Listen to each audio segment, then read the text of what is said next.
सहना भवतु सहनौ भुनक्तु सह वीर्यं करवावहै तेजस्विना वधीतमस्तु मा विद्विषा वहै। प्यारे भाइयों बहनों, सादर सप्रेम नमस्ते। सत्यार्थ प्रकाश के तृतीय समोल्लास का हम पाठ कर रहे हैं, जिसके भीतर पठन पाठन की विधि का प्रकरण चल रहा है। अब हम अंतिम भागों पर पहुंच गए हैं। 2 ही 3 भाग में इसका पूरा हो जाएगा ये तृतीय समोल्लास भी। तो आज हम भाग 52 पर आ गए हैं। तो पिछला थोड़ा सा रिवीजन कर लेते हैं कि हमने 51वें भाग में क्या जाना था। तो हमने 51वें भाग में जाना था कि जो विद्या और के पढ़ने पढ़ाने में जो विघ्न आते हैं ना, उनको छोड़ दें। विघ्न मीन्स जो कैसे कुसंग है, दुष्ट लोगों का संग है ना, दुष्ट व्यसन है, मद्य आदि की सेवन है, वेश्यागमन आदि है, बाल्यावस्था में विवाह है ना, 25 वर्ष से पहले पुरुष का 16 वर्ष से स्त्री का विवाह, है ना, पूर्ण ब्रह्मचर्य का ना होना, इन सब सारी चीज़ों को, अति भोजन, अति जागरण, है ना, ऐसी चीज़ों को हमें छोड़ देना चाहिए। पाषाण आदि जड़ मूर्ति की पूजन। तो ये हमने बहुत सारी चीज़ों को पिछली बार हमने जाना था। आज हम जानेंगे, एक प्रश्न आया है, क्या स्त्री और शूद्र भी वेद पढ़ें? जो ये पढ़ेंगे तो हम फिर क्या करेंगे? और इनके पढ़ने में तो प्रमाण भी नहीं है, वहाँ तो निषेध का प्रमाण जरूर मिलता है। जैसे वेदांत दर्शन शांकर भाष्य 2-3-4 में लिखा है, स्त्री शूद्रौ नाधीयताम इति श्रुति है। स्त्री और शूद्र न पढ़ें, ये श्रुति है। पूर्व पक्ष की ओर से ये प्रश्न आया है कि स्त्री और शूद्र शूद्र क्या वेद पढ़ें? अगर ये पढ़ें तो फिर हम क्या करेंगे, है ना। इनके पढ़ने में प्रमाण भी नहीं है, जैसा ये निषेध है कि स्त्री और शूद्रों को वेद नहीं पढ़ना चाहिए। देखो ये प्रमाण मिल रहा है, ये पूर्व पक्षी कह रहा है कि निषेध का प्रमाण मिल रहा है कि नहीं पढ़ें। तब उत्तर देते हैं महर्षि दयानंद सरस्वती, सब स्त्री और पुरुष अर्थात मनुष्य मात्र को पढ़ने का अधिकार है। तुम कुआं में पढ़ो और ये श्रुति तुम्हारी कपोल कल्पना से हुई है, जो ऐसी बात कर रही है, किसी प्रामाणिक ग्रंथ की नहीं है। और सब मनुष्यों के वेदांत पढ़ने सुनने के अधिकार का प्रमाण तो यजुर्वेद के 26वें अध्याय का दूसरा मंत्र है। आप वहां देखो ना, यथेमां वाचम कल्याणी मावदानी जनेभ्य ब्रह्म राजन्याभ्याम शूद्राय च आर्याय च स्वाय च अरणाय, ये मिलता है वहां पर। तो प्रमाण देखो क्या क्या बताया। कहा परमेश्वर कहता है, इसका अर्थ बताती हूं मैं, जैसे मैं सब मनुष्यों के लिए इमाम इस कल्याणी, कल्याण अर्थात संसार और मुक्ति के सुख देने हारी वाचम ऋग्वेदादि चारों वेदों की वाणी का आवदानी उपदेश करता हूँ, वैसे तुम भी किया करो। जैसे मैं तुमको ये वेद के उपदेश कर रहा हूँ, वेद का ज्ञान किसका है? ईश्वर का। जब ईश्वर का ज्ञान है तो उसने कहा है कि जैसे मैं तुमको उपदेश कर रहा हूँ, ऐसे इस उपदेश को तुम आगे आगे बढ़ाया करो, तुम भी किया करो। अब यहाँ कोई प्रश्न ऐसा करे, स्वामी जी लिखते हैं कि अब कोई यहाँ पर ऐसा प्रश्न करे कि जन शब्द से ध्वजों का ग्रहण करना चाहिए, क्योंकि स्मृति आदि ग्रंथों में ब्राह्मण क्षत्रिय वैसे ही वेदों के पढ़ने का अधिकार लिखा है, स्त्री और शूद्र आदि का नहीं। तब फिर उत्तर क्या कहते हैं महर्षि दयानंद सरस्वती, ब्रह्म राजन्याभ्याम इत्यादि, ये कहा था ना, ब्रह्म राजन्याभ्याम शूद्राय च आर्याय च स्वाय च अरणाय। ये शब्दों के मीनिंग समझो। यहाँ पर कहा गया, परमेश्वर स्वयं कहता है, देखो परमेश्वर स्वयं कहता है कि हमने ब्राह्मण, है ना, राजन्यभ्यम क्षत्रिय, अर्याय, अर्य शब्द जो आया है वैश्य के लिए आया है, शूद्राय शूद्र, और स्वाय अपने भृत्य व स्त्री आदि, और अरणाय अति शूद्र आदि के लिए भी वेदों का प्रकाश किया है। मतलब स्त्री हो चाहे पुरुष हो, और पुरुषों में भी चाहे कोई सेवक हो, स्त्रियों में चाहे कोई सेविका हो, कोई भी हो, सबके लिए परमात्मा ने उपदेश किया है कि सभी वेद पढ़ें। अर्थात सब मनुष्य वेदों को पढ़ पढ़ा और सुन सुनाकर विज्ञान को बढ़ा के अच्छी बातों का ग्रहण और बुरी बातों को त्याग करके दुखों से छूटकर आनंद को प्राप्त हों। अब कहिए, अब तुम्हारी बात माने व परमेश्वर की माने महर्षि दयानंद सरस्वती कहते अब तुम्हारी बात माने व परमेश्वर की माने। परमेश्वर की बात अवश्य माननी है, इतने पर भी जो कोई इसको ना मानेगा वो नास्तिक कहावेगा, क्योंकि नास्तिको वेद निंदक। नास्तिक कौन है? जो वेदों का निंदक और न मानने वाला नास्तिक कहाता है। क्या परमेश्वर शूद्रों का भला करना नहीं चाहता? क्या ईश्वर पक्षपाती है कि वेदों को पढ़ने सुनने का शूद्रों के लिए निषेध और द्विजों के लिए विधि करे, अर्थात शूद्रों के लिए मना करे और ब्राह्मणों के लिए कह दे कि पढ़ें?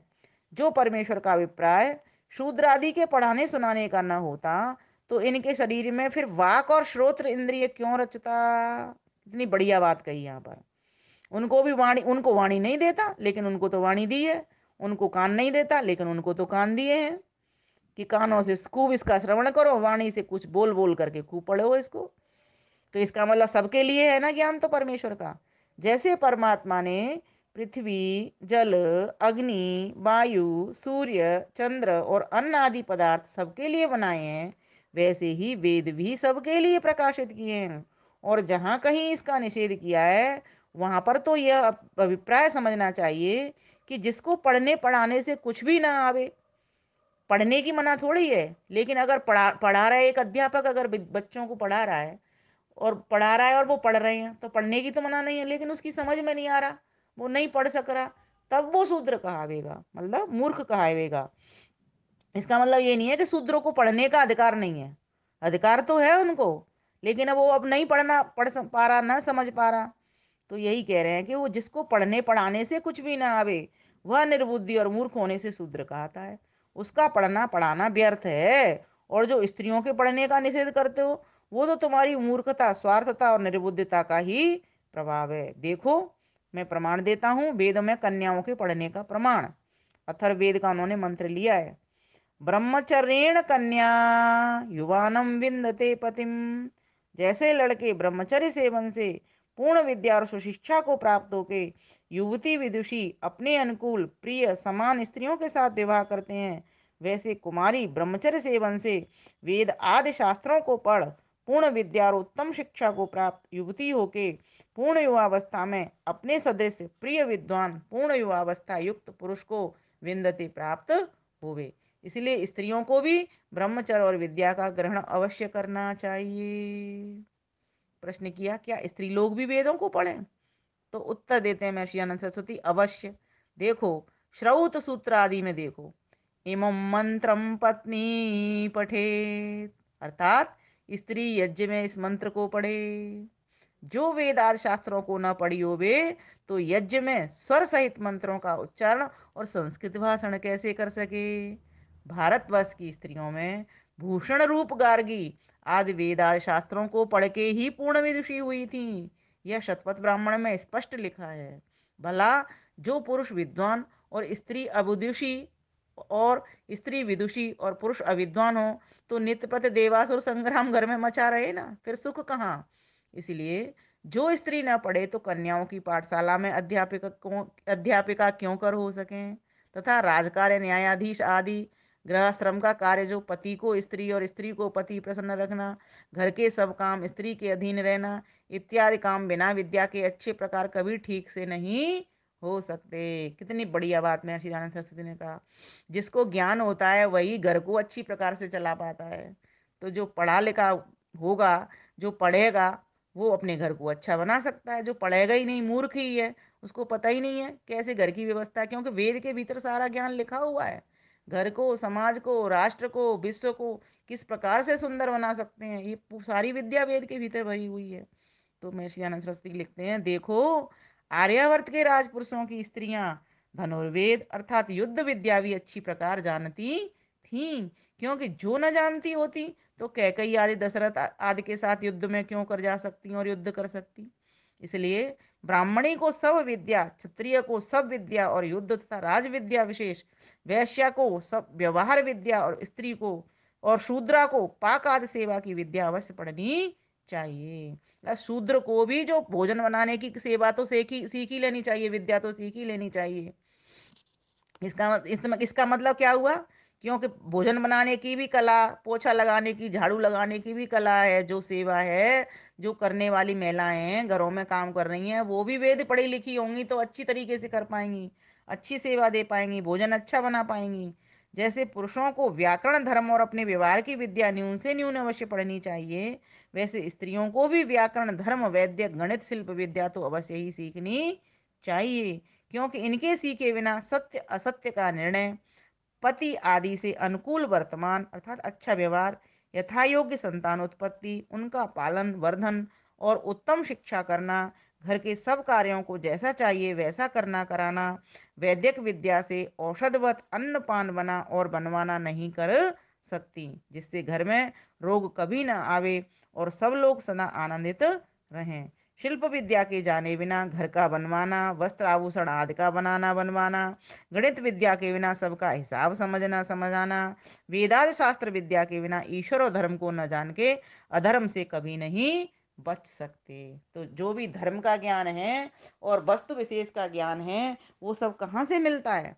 वो सब वेद से ही मिलता है। इसीलिए स्त्री हो चाहे पुरुष हो, सभी को व्यवहार बरतना है परस्पर, है ना? तो सभी को लाभ लेना है प्रकृति के पदार्थों से, सभी को लाभ लेना है ईश्वर से, सभी को लाभ लेना है परस्पर। तो वो कैसे मिलेगा? जब ज्ञान होगा तब तो मिलेगा ना। तो ज्ञान कहाँ है? वेद के भीतर है। इसीलिए सभी के लिए अनिवार्य है, चाहे स्त्री हो चाहे पुरुष हो। इसलिए वे ही धन्य और कृतकृत्य हैं कि जो अपने संतानों को ब्रह्मचर्य, उत्तम शिक्षा और विद्या से शरीर और आत्मा के पूर्ण बल को बढ़ावें, जिससे वे संतान मातृपितृ, पति सासु, ससुर, राजा प्रजा, पड़ोसी, इष्ट मित्र और संतान आदि से यथा योग्य धर्म से वर्तें। यही कोष अक्षय है। इसको जितना व्यय करें उतना ही बढ़ाता जाए। अन्य सब कोष व्यय करने से घट जाते हैं और दाय भागी भी निज भाग ले लेते हैं, और विद्या कोष का चोर व दाय भागी कोई भी नहीं हो सकता। इस कोष का रक्षा और वृद्धि करने वाला विशेष राजा और प्रजा भी हैं। फिर कहते हैं मनुस्मृति के एक प्रमाण से, कन्यानाम संप्रदानम च कुमाराणाम च रक्षणम। राजा को योग्य है कि सब कन्या और लड़कों को उक्त समय से उक्त समय तक ब्रह्मचर्य में रख के विद्वान कराना। जो कोई इस आज्ञा को न माने तो उसके माता पिता को दंड देना। बताइए।